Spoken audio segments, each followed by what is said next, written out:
everybody. I am not Mark Hosler. I am Donald Harrison, Executive Director of the Ann Arbor Film Festival, but we do have Mark Hosler here tonight. You guys excited? I'm excited because Mark is somebody who is a founding member of Negativland, the seminal, influential mashup maverick group that Mark will tell you all about. You're going to go sort of on a journey in this adventure of illegal art. Before we get started, before I bring Mark out, you may have noticed that we didn't do our normal sponsor trailer. We did a little something different here for you to start off the program. And I do want to thank Michigan Radio for being the sponsor of tonight's program.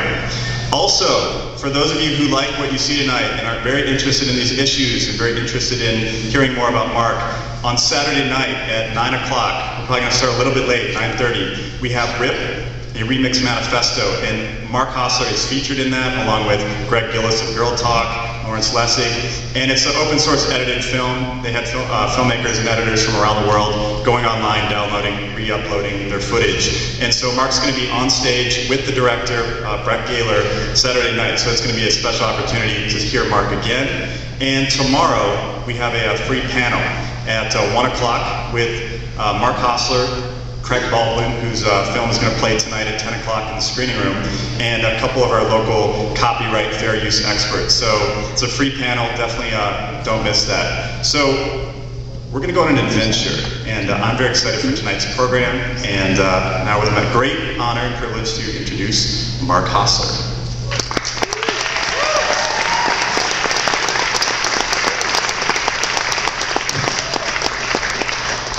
Thank you, and thanks. They have the house lights up a little so I can actually see you when I'm talking. Otherwise, it's like speaking to a black hole. You can't even tell if, oh, not that much. Just the much the amount we agreed upon is just fine. Anyway, yeah, thanks a lot for coming out. I'm very excited to get to be here. I have heard of this festival for the last 20 years, and it's kind of, you know, I don't know how much people know it and support it here, but outside of this community, it's pretty legendary, you know, for supporting the kind of work that is here. It's fantastic. And where else would I be in a giant, beautiful theater like this and get to show you some of this crazy shit we've been doing for years. So, anyway, Negativland's been around now for, unbelievably to me, almost 30 years. And started doing this with my friends when I was in high school. And certainly never expected I'd still be doing it now, especially when you see some examples of the work we've done.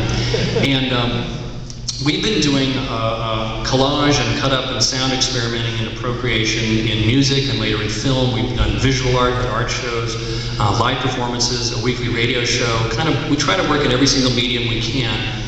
And over the years, our work has gradually touched on a lot of different issues that at this point I actually get invited to speak a lot about our work, not only film festivals, but also at art schools, law schools, anarchist events, independent media events.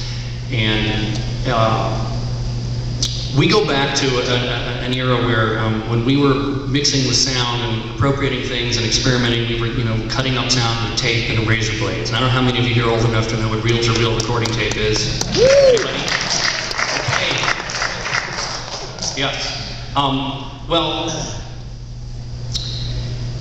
we've gone on this very strange journey. I guess it's kind of what Donald was saying, where just very recently, this last November, I was actually brought out to Washington, D.C., and I was actually brought up by an intellectual property advocacy group called digitalfreedom.org, and I was taken around to the offices of all these senators, congressmen, House subcommittees, and judiciary committees to talk about our work and what we do in this whole world that's blown up in our faces now of people doing collage and appropriation and remixing and mashups and all that, and how these art practices, which go back to long before Negativland ever existed, they go back really to over 100 years ago,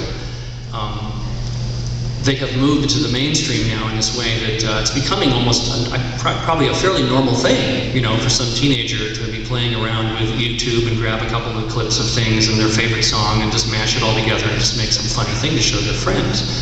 And so at this point, we're in this world where these issues that are raised by our work, and I guess we'll talk tomorrow on a panel. We're going to be on Craig and I are going to be on a panel with some lawyers, so that's going to be interesting. But it's interesting because a lot of these issues are almost becoming like a non-issue, you know, of whether this is right or whether this is wrong, because the simple fact is people are doing it. So what are you going to do about it? Criminalize it? Put everyone in jail? Maybe that doesn't work.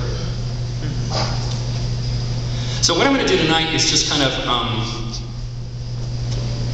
take you back before the days of YouTube and cracked copies of Pro Tools and tell you a little bit about how we got to where we are. And as I said, we've always enjoyed experimenting with sound. We've always really liked the sound of taking things out of their original context and reusing them in some sort of way. And in 1978, 79, 80, growing up in the suburbs of California, I hadn't really heard people doing this. Now, in fact, there is a whole history of this, as I mentioned. But for me, it was like almost discovering fire or inventing the wheel. It's like, oh my God, you can take sound and cut it up on tape and rearrange it and make it plastic, you know. Nowadays, of course, this is the easiest thing in the world to do with a computer. The words cut and paste are, you know, they're commands in your computer. But for us, it was an incredibly exciting way to work. And we started realizing that you could take these things you found from the media and you could start to repeat them and rearrange them and start to tease out different types of meanings.